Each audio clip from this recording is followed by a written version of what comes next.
Hello बच्चों, चलिए प्रश्न को पढ़ते हैं। इसमें लिखा है द्रव्यमान केंद्र की परिभाषा दीजिए और एल लंबाई की एक समान छड़ जो है बच्चों, एक समान छड़ के द्रव्यमान केंद्र की स्थिति का निगमन कीजिए। तो चलिए बच्चों, इस प्रश्न की मूल अवधारणा को हम देख लेते हैं। तो बच्चों यहाँ पर कोई हमारे द्रव्यमान है बच्चों, कई द्रव्यमान या फिर कोई बड़ा द्रव्यमान है बच्चों, इस प्रकार से बड़ा पिंड है। तो द्रव्यमान केंद्र वह बिंदु होता है बच्चों जहां पे ये माना जा सके कि पूरा संपूर्ण द्रव्यमान उसी बिंदु पर केंद्रित है बच्चों। तो इस प्रकार से बच्चों अगर हम यहाँ पर ये हमारे एक्स अक्ष और वाई अक्ष मान लेते हैं और जेड अक्ष भी बच्चों यहाँ पर मान लेते हैं, अगर हम इस प्रकार से जेड, और बच्चों ये हमारा मूल बिंदु ओ है। तो यहाँ पर बच्चों कई इस प्रकार से मान लीजिए द्रव्यमान है हमारे इस प्रकार से, और ये द्रव्यमान M1, M2 और M3 इस प्रकार से है। तो इस निकाय का अगर हम द्रव्यमान केंद्र की बात करें बच्चों, तो M1 की अगर स्थिति R1 सदिश है, M2 की स्थिति जो है बच्चों ये R2 सदिश है, इसी प्रकार से M3 की स्थिति जो है ये R3 सदिश है बच्चों, इस प्रकार से।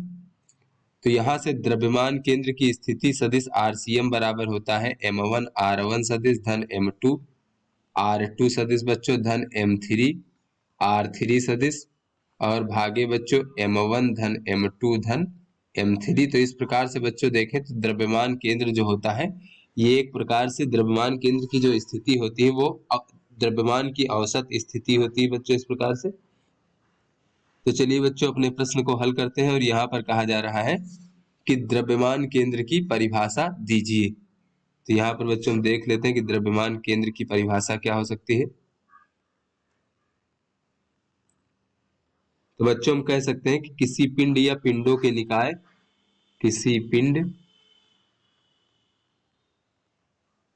या पिंडों के निकाय, पिंडों के निकाय, निकाय का वह बिंदु बच्चों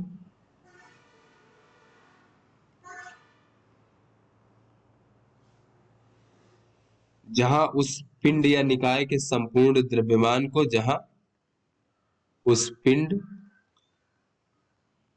या निकाय के संपूर्ण द्रव्यमान को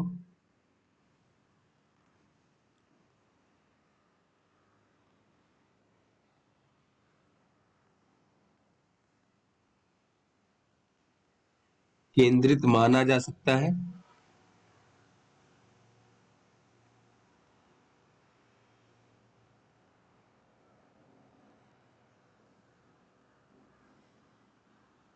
उस बिंदु को जो है बच्चों हम द्रव्यमान केंद्र कहेंगे निकाय का। तो उस बिंदु को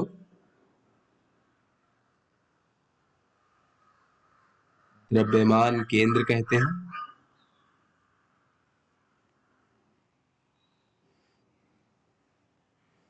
तो बच्चों इस प्रकार से अगर हम देखें कोई हमारा इस प्रकार से बच्चों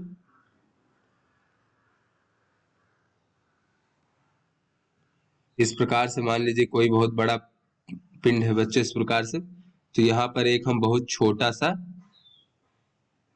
द्रव्यमान ले लेंगे बच्चों DM, इस प्रकार से।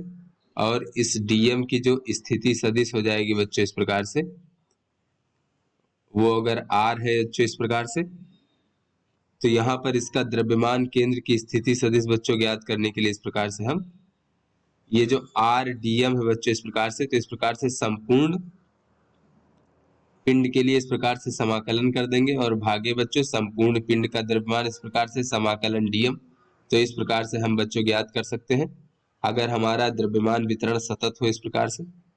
तो चलिए बच्चों आगे हल करते हैं। तो यहाँ पर कहा जा रहा है कि L लंबाई की एक समान छड़ के द्रव्यमान केंद्र की स्थिति का निगमन कीजिए। तो बच्चों जो L लंबाई की एक समान छड़ होगी बच्चों इस प्रकार से, तो यहाँ पर मान लीजिए ये हमारा x अक्ष है और ये हमारा y अक्ष है बच्चों, x अक्ष और y अक्ष। और यहाँ पर बच्चों मान लीजिए इस प्रकार से ये L लंबाई की इस प्रकार से हमारा एक समान छड़ है। तो ये हमारा सतत द्रव्यमान का वितरण है। तो इसके लिए ये हमारा मूल बिंदु है बच्चों यहाँ पर। तो यहाँ पर मूल बिंदु से x दूरी पर जा करके बच्चों इस प्रकार से, और यहाँ पर हम dx अवयव ले लेते हैं बच्चों और मान लेते हैं कि इसका जो द्रव्यमान है वो DM है इस प्रकार से। तो बच्चों अगर इसका कुल द्रव्यमान हम कैपिटल M मान लेते हैं बच्चों, तो इसका रेखिक द्रव्यमान घनत्व कितना हो जाएगा? रैखिक द्रव्यमान घनत्व, इसे बच्चों हम लेमडा मान लेते हैं, तो ये हो जाएगा कुल द्रव्यमान भागे कुल लंबाई, इस प्रकार से। तो m भागे l हो जाएगा, यानी इकाई लंबाई का द्रव्यमान लैम्डा हो जाएगा इस प्रकार से। तो यहाँ पर बच्चों अब ये जो dm है बच्चों, ये बहुत छोटा द्रव्यमान है, तो इसको अगर हम देखें तो यहाँ से द्रव्यमान केंद्र की जो स्थिति हो जाएगी बच्चों इस प्रकार से, RCM बराबर ये हो जाएगा समाकलन किसका बच्चों? इसकी दूरी कितनी है dm की मूल बिंदु से, तो इसकी स्थिति है x बच्चों इस प्रकार से, और ये हो जाएगा dm और भागे बच्चों इस प्रकार से dm, तो ये RCM इस प्रकार से हो जाएगा। तो ये हो जाएगा x, और dm को कह सकते हैं बच्चों, dm द्रव्यमान कितना हो जाएगा? तो इसकी लंबाई dx है, इकाई लंबाई का द्रव्यमान लैम्डा है बच्चों, तो ये हो जाएगा लैम्डा dx इस प्रकार से, और भागे dm का समाकलन यानी कुल द्रव्यमान क्षण का, तो कैपिटल M है बच्चों इस प्रकार से। तो ये द्रव्यमान केंद्र की स्थिति अगर हम देखें बच्चों, तो लैम्डा तो हमारा नियत है वो बाहर आ जाएगा, तो लैम्डा बराबर है m भागे l बच्चों, और ये हो जाएगा x dx और भागे बच्चों m, तो m से m कट जाएगा, तो ये हो जाएगा 1 भागे l, और x dx अगर हम इसकी बच्चों सीमाएं देखें तो ये हो जाएगा 0 से लेकर के कैपिटल L तक बच्चों इस प्रकार से।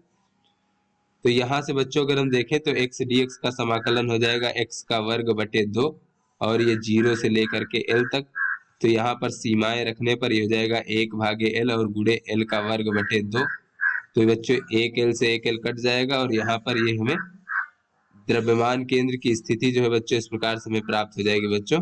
तो इसे R भी कह सकते हैं और XCM भी बच्चों कह सकते हैं, क्योंकि ये x अक्ष के अनुदिश रखा है, तो ये हो जाएगा L बटे 2, यानी बच्चों ये जो एक समान क्षण है बच्चों यहाँ पर, तो इसकी लंबाई के बीच में बच्चों जो होगा बच्चों, लंबाई के अनुदिश उसके बीच में द्रव्यमान केंद्र की स्थिति होगी। तो आशा करते हैं आपको समझ में आ गया होगा। धन्यवाद।